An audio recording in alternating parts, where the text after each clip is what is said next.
welcome back to the Bitch in My Brain podcast. My name is Josie, and I am very happy to be with you again this week. I unfortunately ran into some technical difficulties last week that prevented the episode from coming out, which was a shame, but it happens, and I'm hoping that I'm getting all of these technical difficulties or issues out at the beginning. So from now on, it's just smooth sailing. That's what I'm going to manifest. That's what's going to happen. That's the energy we're putting out there.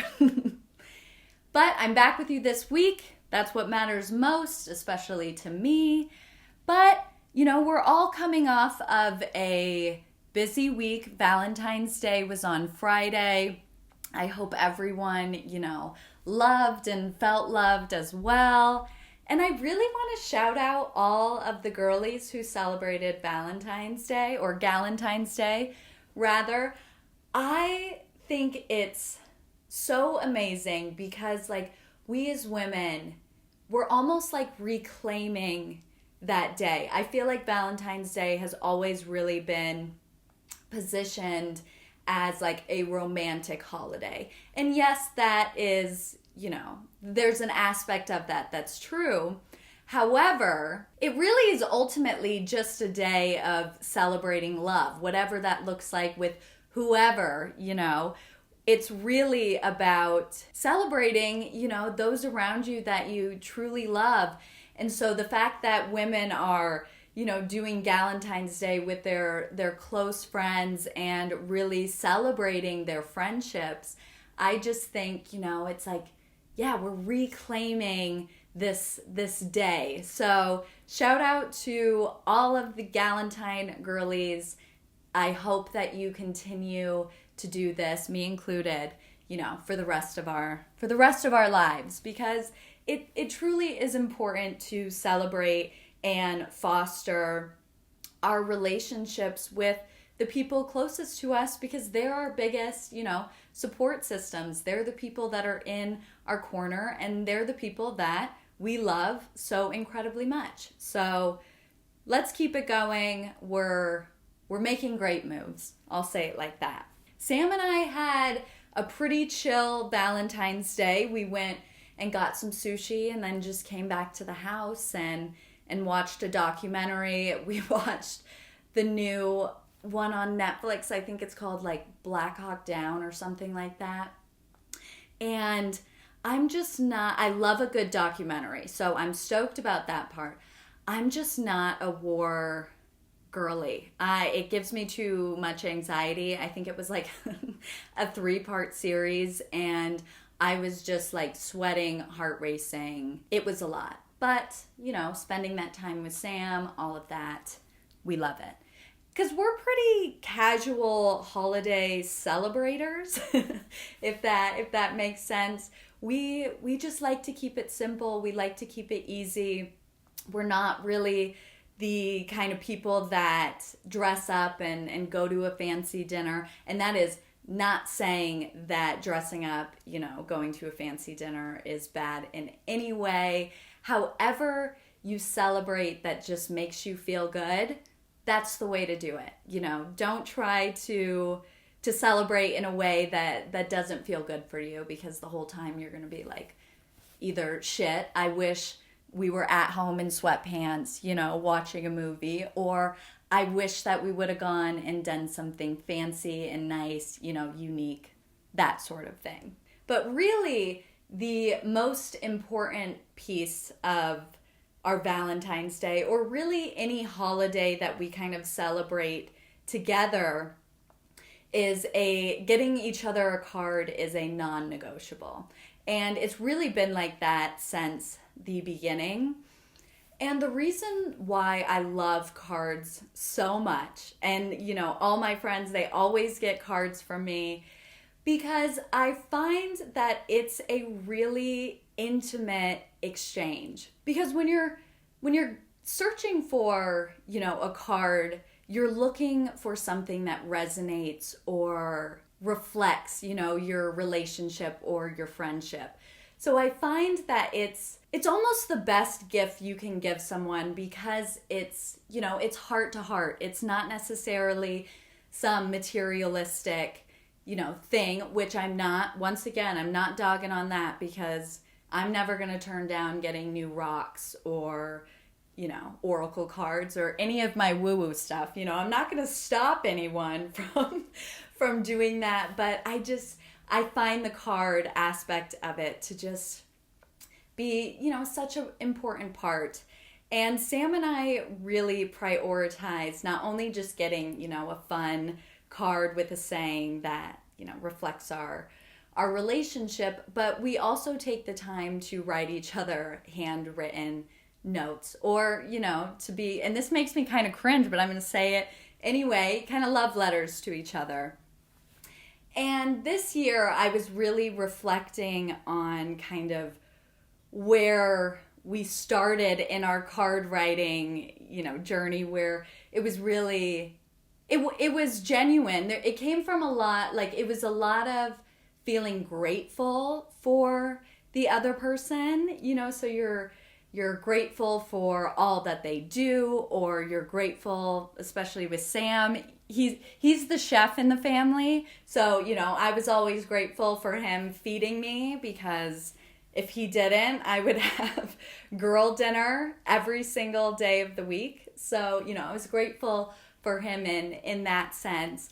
But really within the last 2 years, as we began to do a lot of inner work and jumpstart our, self-development journey together, they've really transformed, not just from being grateful, but there's a lot of pride now within our love letters to each other because we are so proud of all of the work that both of us have done in these last few years, 2 years together. And that really, to be able to witness someone go through a bunch of changes that they were seeking, you can't help but be proud of them. And I feel like who doesn't want someone else to call them out for, doing great things? I think we all want to hear it, and we all want to give it as well. There is nothing better than celebrating your friend, for something great they did. So really pride has been the theme of our cards. And I've always been very thankful for Sam really joining me on this journey because ultimately he didn't have to. As much as I was going through these changes, he kind of could have just given me the thumbs up and was like, great job, but I'm cool where I am right now.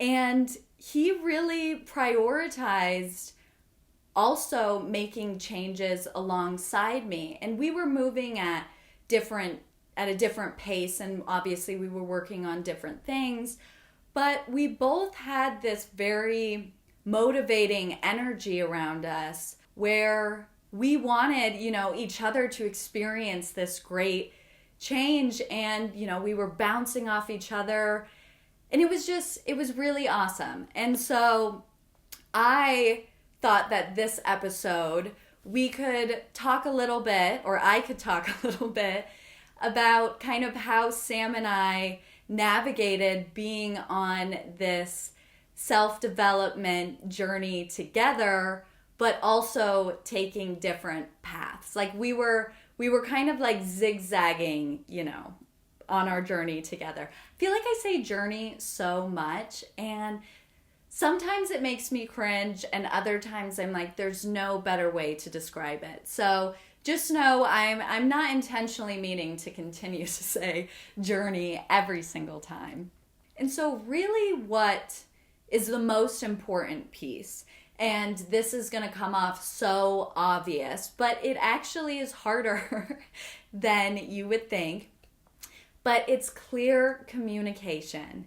And that is a foundation to any relationship. And before I continue, I am going to have it be in the context of relationship between Sam and I. So my partner, essentially. However, you can also use these recommendations for your friendships as well.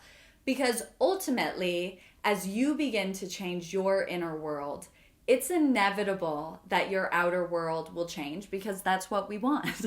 We want to experience that change, and we want to have it reflect what we've been working on. But that ultimately means that it's going to impact those around us. So your friends, your family, your colleagues, and your partners are all going to feel a little bit of a shift. And don't be afraid of that, because it's a good thing. It's a good thing to make changes. It's a good thing to make shifts in the right direction. So fear not if things begin to shift as you do inner work. It's all in service of something, bigger, better, all of that jazz. So at the beginning, of my journey, my life coaching journey, when I first went into the program, there were a lot of things that were coming up that I had buried so deep. And there were a lot of feelings as well that I kept buried, because I'm not a feeler when it comes to my own feelings. It is something that I've never really done, because I had to do a lot of coping as a kid, and I had to do a lot of bypassing. And I was always, and still am in some ways, this is something I'm working on, but I am a, positivity bypasser or a spiritual bypasser. So in every shit situation or, inconvenience or whatever, I'm always looking for the, bright side, the silver lining, which is good, is good. However, it's important to feel what you're, feeling right now. So, there's a little bit of a balance. But I, was swinging to the other edge of the pendulum, or however you would say that. And so as I had these feelings of whether they were like sadness or anxiety or anger or revenge was a huge one for me. And so it would shift my mood, and it would shift my mood for like a few days as you're processing, because you have this big aha that you're then, trying to kind of dissect and pull from. And so there were days where, I was kind of completely shut down. And on days like that, I don't really like to talk to anyone. Like, I really want my space. However, when, at first when Sam was trying to kind of navigate how to help me, but also allow me to process. And it was really important that he understood that me shutting down or me being angry or, sad, all of that had nothing to do with him or had nothing to do with us, that it was something that I was working through. And so I made it super clear at the beginning of, if I'm upset with you, I will be direct and let you know. If it is something that I'm processing, I will be direct and I will let you know. And that really allowed us to give each other some grace in times where we were processing. Because as I was, uncovering all of this stuff through frameworks and tools and all of that I was learning inside of the program, I was also relaying that information to Sam, because I was all jazzed up about what we were learning. So he was doing his work as well. And there would be days where, I was at 20% and I couldn't give anymore. And he was, having a good day. So he was able to pitch in, and be that 80% so that we could support each other on days that we weren't, feeling good, or support each other on days where we had the capacity to take on, that extra percentage to, get us to 100% and feeling good. So that communication of where we were that day, how we were feeling, was a key piece of us being able to move forward together in kind of a seamless way, because there wasn't conflict. If I was like, I'm angry about something that happened to me when I was 8 years old, he can step back and be like, okay, this was something that she's going through, and I'll roll with it. I'll go with the flow, and just all of that great things of just providing that sort of understanding and grace on during the times that you're struggling a little bit. So communication is very, very important. I also found that it was important to share both our struggles and our wins, because we're a mirror to each other. We're able to see the changes that the other person is making, and we can look at that and say, oh, that's possible. If they're making those changes, that means that I can make changes as well. So really sharing your wins kind of adds this motivating factor where you're pushing each other for success, and it's a really easy way to do it. And it's also, in a way, an act of self-love, because you're sharing something that you're proud of. You're sharing something that means a lot to you.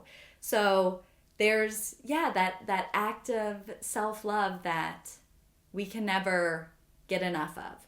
And so the next one I want to talk about is sharing your goals or your objectives or the changes that you want to make. This is very important for you guys to be able to hold each other accountable, as well as keep each other kind of going in the right direction. And this was something that was absolutely crucial for me as I started my sobriety journey. There she is again.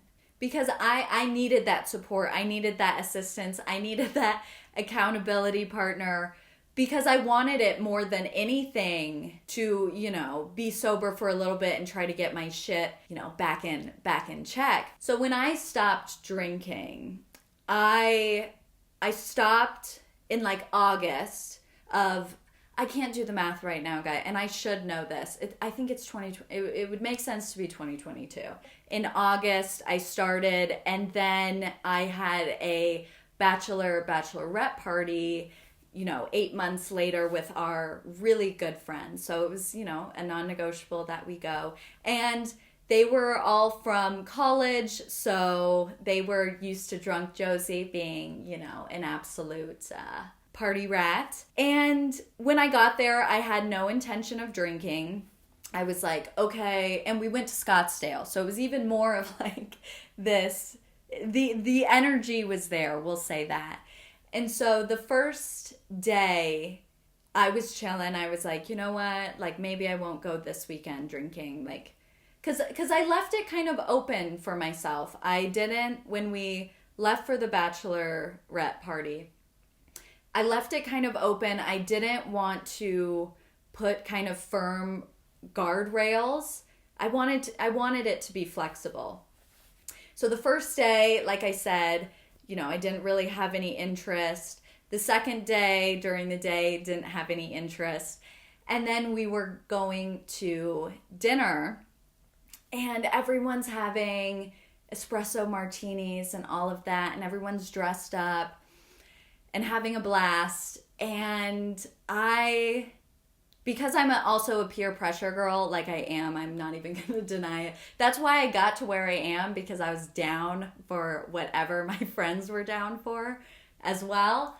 But I was feeling a little bit of that FOMO. And so I pulled Sam into the kitchen, and I was like, here's how I'm feeling. I feel like I can be responsible, and I'll, just have 1 or 2 drinks when we're at dinner. Like I'll keep it classy. I know for a fact, being that we're in Scottsdale, that I, won't be able to do drugs. So I was like, okay, we're safe on that end. And we had this, really good conversation where he heard where I was at. He was able to kind of remind me of, my goals and why I was on this sobriety journey, to begin with. And ultimately, I came to the decision of, okay, I'll have 2 drinks, keep it low key, all will be well. Maybe I have my shit together.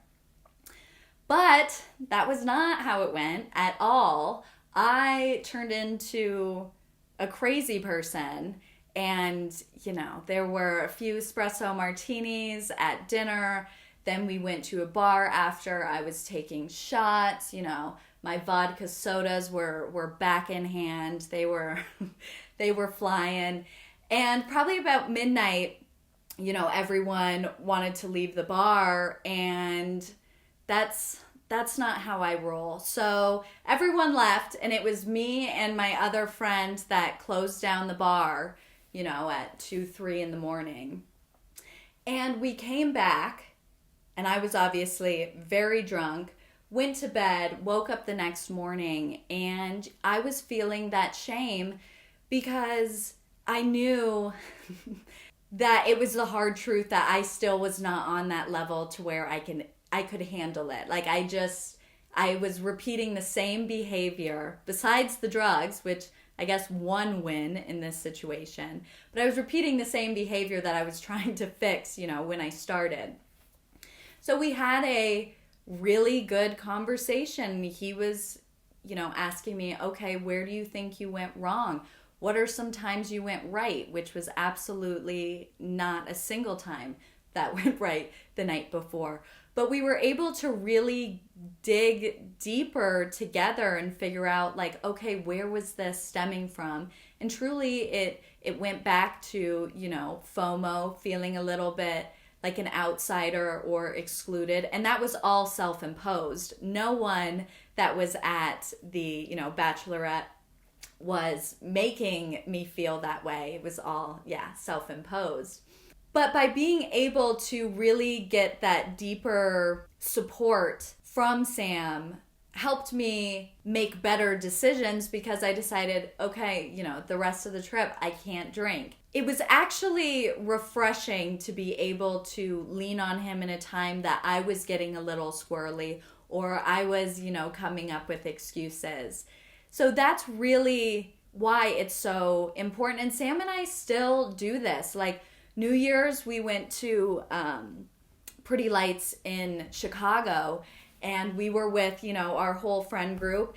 And drugs are they're a part of the group. I don't judge others for doing them, but, everyone's sitting in a circle and they're talking and, the baggies being passed around. And it triggers me because I used to love being in those circles because it was like you're socializing, you're excited. There's this, the energy of being in the Coke circle. That sounds so terrible, but I'm being honest, you guys. And so me being sober, not drinking that weekend, or that week at all, it was in the middle of the week, so it's not quite a weekend, but you guys get what I'm saying for those, 3 days. And I pulled both Sam as well as my other friend, Allie, and I was just really open and honest with them, and I was like, I'm really struggling right now. There's nothing more that I want. Well, this is my brain. There's nothing more that I want but to be in that circle, part of the group. But really, what I wanted most and what matters to me most is my sobriety. And so after I kind of brought them in, I had a good conversation with Allie where she was just like, stick with me because she wasn't drinking either. And so I was able to kind of feel her support, and it made me feel less excluded. And so by me bringing her into the conversation, letting her know how I feel, really, shifted the entire experience for the rest of the time we were there. And that's, just to like tie it up in a bow, the people around us are here to support us and are here to show us, love, grace, and understanding. And it's our job when it feels right. I don't want anyone to feel like every person they meet or every, friendship they have to be in depth or share these, personal things if it is a very personal thing. But by inviting them in and letting them know what's going on in your inner world, you're able to come from a place of receiving, where you are open and willing to receive that support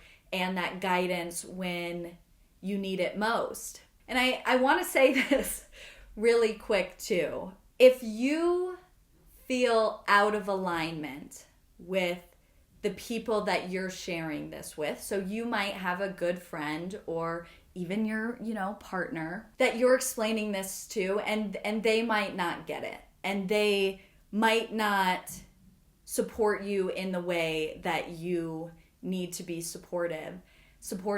And at that point, you got to bring back in boundaries and decide what you will or will not tolerate.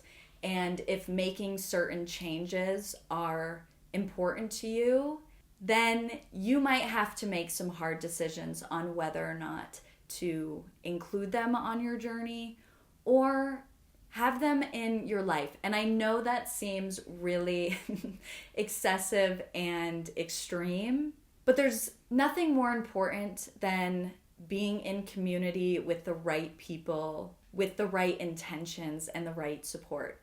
I feel like journey and support are just two words that describe this episode. I almost feel like I'm trying to remember if I already said it, because this is coming straight from the brain out my mouth. But overall, to kind of wrap up this episode, as you change your inner world, your outer world is going to change too. It is a fantastic thing. And to bring people on your journey is even more, exciting. So I hope you spend this week, maybe speaking to some of these people that you could use their support and just kind of inviting them in. And you don't need to give them the whole lowdown right at the start. You can share something that you're looking to change. Hey, I want to start going to the gym, 4 times a week, or I want to start implementing self-care rituals, or, I want to read a book a month. Like, just small things to start that you can say, here are my goals, here's where I'm going, what I'm struggling with, what I've been successful at, and have a good time with it, with the people you love. It's as simple as that. And I know I say it's as simple as that, and it's not as simple, as I'm making it out to seem, because it does take work, it does take communication, but God, is it worth it? So all of that being said, I hope you have a wonderful week, and I will see you next time.